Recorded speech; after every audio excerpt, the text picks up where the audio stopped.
दोस्तों, अगर आप भी महेंद्र सिंह धोनी को क्रिकेट के इतिहास का सबसे चतुर कप्तान और दुनिया का सबसे महान फिनिशर मानते हैं तो इस वीडियो को एक लाइक करना बिल्कुल मत भूलिएगा। राजकोट के मैदान पर न्यूजीलैंड के खिलाफ दूसरे वनडे में टीम इंडिया की ऐसी शर्मनाक और दिल तोड़ने वाली हार को देखकर कैप्टन कूल यानी महेंद्र सिंह धोनी का पारा 7वें आसमान पर पहुंच गया है और वह बुरी तरह भड़क गए हैं। अपनी टीम को इस तरह घुटने टेकते देख धोनी शांत नहीं रह पाए और मैच खत्म होते ही उन्होंने हार के वो 5 कड़वे और बड़े कारण गिना दिए हैं जिन्हें सुनकर पूरी भारतीय टीम और बीसीसीआई के चयनकर्ता भी सन्न रह गए हैं।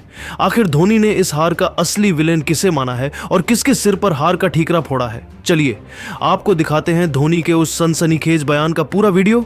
लेकिन उससे पहले दोस्तों, आपको क्या लगता है कि क्या युवा शुभमन गिल की अनुभवहीन कप्तानी ही आज भारत की हार की सबसे बड़ी वजह बनी या फिर गेंदबाजों ने गद्दारी की? अपनी कीमती राय नीचे कमेंट बॉक्स में जरूर दीजिएगा। दोस्तों, राजकोट का यह भव्य और ऐतिहासिक निरंजन शाह स्टेडियम आज भारतीय क्रिकेट टीम और करोड़ों प्रशंसकों के लिए किसी भयानक, डरावने और कभी न खत्म होने वाले बुरे सपने से कम साबित नहीं हुआ। इस मैदान की चकाचौंध और सपाट पिच पर जब टॉस हारने के बाद भारतीय टीम पहले बल्लेबाजी करने के लिए मजबूर हुई तो उस समय किसी ने सोचा भी नहीं था कि दिन का अंत इतना दर्दनाक होगा। एक समय ऐसा लग रहा था कि टीम इंडिया पूरी तरह से नियंत्रण में है, क्योंकि मध्य क्रम की लड़खड़ाहट के बावजूद केएल राहुल ने अपने करियर की सबसे बेहतरीन और यादगार पारियों में से एक खेली। उनके बल्ले से निकले 112 गेंदों पर 111 रनों के उस शानदार और ऐतिहासिक शतक की बदौलत भारत ने स्कोरबोर्ड पर 284 रनों का एक ऐसा चुनौतीपूर्ण स्कोर खड़ा किया था जिसे देखकर राजकोट के फैंस से लेकर पूरी दुनिया के क्रिकेट पंडितों को यही लग रहा था कि टीम इंडिया यह मुकाबला बड़ी ही आसानी से जीतकर सीरीज पर अपना कब्जा जमा लेगी। राजकोट की इस पिच की प्रकृति को देखते हुए 285 रनों का लक्ष्य हासिल करना न्यूजीलैंड जैसी टीम के लिए किसी हिमालय की सीधी चढ़ाई और एक असंभव पहाड़ जैसी चुनौती माना जा रहा था। लेकिन दोस्तों, जैसे ही कीवी टीम इस लक्ष्य का पीछा करने के लिए मैदान पर उतरी, पूरे स्टेडियम का नजारा और माहौल पल भर में बदल गया। न्यूजीलैंड के बल्लेबाजों ने भारतीय गेंदबाजी आक्रमण के खिलाफ जिस तरह से मोर्चा खोला और हमारे प्रमुख पेसर्स की जिस बेरहमी और निर्दयता के साथ कुटाई शुरू की, उसने भारतीय प्रशंसकों के दिलों को छलनी कर दिया और उन्हें खून के आंसू रुला दिए। न्यूजीलैंड की तरफ से सलामी बल्लेबाज विल यंग ने आते ही अपनी मंशा साफ कर दी थी। उन्होंने भारतीय तेज गेंदबाजों की रफ्तार का फायदा उठाते हुए उनके आत्मविश्वास को पूरी तरह से चकनाचूर कर दिया। विल यंग ने मैदान के हर कोने में, चाहे वो कवर ड्राइव हो या पुल शॉट, ऐसे दर्शनीय चौके जड़े कि यह साफ हो गया कि आज भारतीय गेंदबाजों के पास उनकी आक्रामक बल्लेबाजी और तकनीक का कोई तोड़ मौजूद नहीं है। उनकी सधी हुई और बेहद घातक पारी ने न्यूजीलैंड को वो मजबूत आधार दिया जिसकी उन्हें सख्त जरूरत थी। लेकिन दोस्तों, असली तबाही और तबाही का मंजर तो अब भी आना बाकी था, क्योंकि विल यंग के बाद मैदान पर कदम रखा डेरिल मिचेल ने, जिन्होंने आते ही जैसे मैदान पर रनों का सुनामी जैसा तूफान ला दिया। मिचेल ने आज राजकोट की गर्मी में भारतीय गेंदबाजों को पानी पिला दिया और एक ऐसी तूफानी, आतिशी और विनाशकारी पारी खेली जिसने मैच का पासा पलक झपकते ही पूरी तरह से न्यूजीलैंड के पक्ष में मोड़ दिया। उनकी बल्लेबाजी में वो बेखौफ अंदाज था जिसे देखकर भारतीय गेंदबाजों के चेहरे की हवाइयां उड़ गईं और मैदान पर मौजूद कप्तान की बेबसी पूरी दुनिया ने लाइव टेलीविजन पर देखी।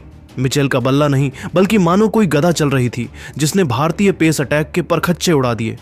देखते ही देखते न्यूजीलैंड ने भारत के सुरक्षित दिख रहे जबड़े से जीत को बड़ी ही बेदर्दी से छीन लिया और टीम इंडिया को अपने ही घर में अपने ही दर्शकों के सामने एक ऐसी करारी और अपमानजनक हार का सामना करना पड़ा जिसे क्रिकेट के इतिहास में सालों तक भुलाया नहीं जा सकेगा।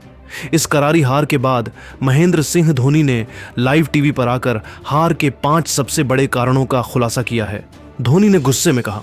धोनी ने राजकोट की इस करारी हार का पोस्टमार्टम करते हुए बेहद तल्ख अंदाज में कहा, सच कहूं तो मुझे रत्ती भर भी उम्मीद नहीं थी कि राजकोट की इस सपाट और बल्लेबाजी के अनुकूल पिच पर 284 रनों का एक सम्मानजनक स्कोर खड़ा करने के बावजूद हमारे गेंदबाज उसे डिफेंड करने में इतने लाचार साबित होंगे।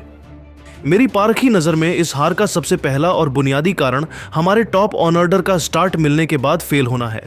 देखिए, रोहित शर्मा, शुभमन गिल और विराट कोहली तीनों ही अनुभवी बल्लेबाजों को क्रीज पर बेहतरीन शुरुआत मिली थी।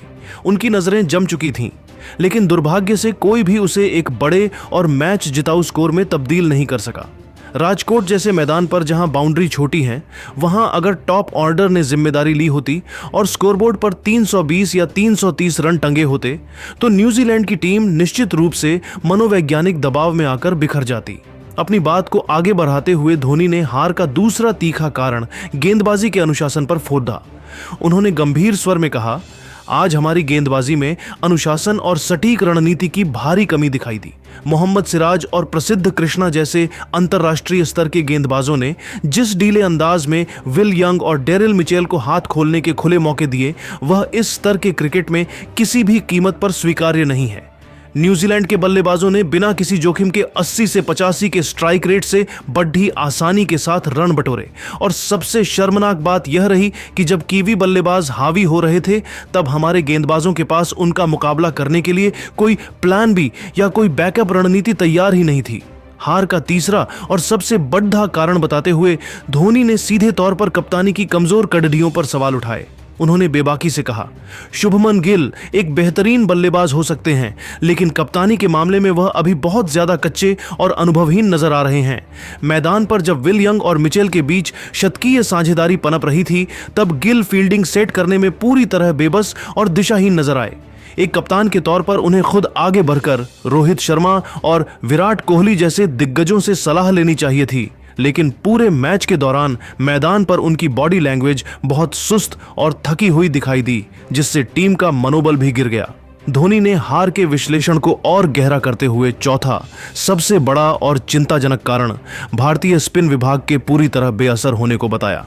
उन्होंने बेहद तल्ख लहजे में कहा, आज राजकोट की इस पिच पर हमारे स्पिनरों का प्रदर्शन किसी साधारण क्लब स्तर की टीम जैसा लग रहा था। कुलदीप यादव जैसा वर्ल्ड क्लास और मिस्ट्री स्पिनर जिसने दुनिया के बड़े बड़े बल्लेबाजों को अपनी उंगलियों पर नचाया है, उसके टीम में होने के बावजूद न्यूजीलैंड के बल्लेबाजों को कोई परेशानी नहीं हुई। कीवी टीम ने मिडिल ओवर्स में बड़ी ही सहजता और सूझबूझ के साथ स्ट्राइक रोटेट की और हमारी तथाकथित जादुई फिरकी का जादू चलने ही नहीं दिया। वे जानते थे कि कुलदीप को कैसे खेलना है और उन्होंने बिना किसी जोखिम के सिंगल डबल लेकर दबाव को भारत पर शिफ्ट कर दिया। क्रिकेट का एक बहुत ही सरल और कड़वा नियम है कि अगर आप पारी के बीच के ओवरों में विकेट निकालकर विपक्षी टीम की कमर नहीं तोड़ते तो आप कभी भी रनों की गति पर लगाम नहीं लगा सकते, और जब रन आसानी से बनते हैं तो विपक्षी टीम का आत्मविश्वास 7वें आसमान पर पहुंच जाता है, जिससे आप चाहकर भी मैच नहीं जीत सकते। इसके बाद धोनी ने इस हार के 5वें और सबसे निर्णायक कारण की ओर इशारा किया, जिसमें उन्होंने टीम के संतुलन और खराब अनुशासन पर कड़ा प्रहार किया। उन्होंने हार्दिक पांड्या की अनुपस्थिति और मैदान पर भारतीय खिलाड़ियों की सुस्ती पर सवाल उठाते हुए कहा, आज टीम इंडिया को हार्दिक पांड्या जैसे एक चतुर और अनुभवी ऑलराउंडर की कमी बहुत बुरी तरह खली।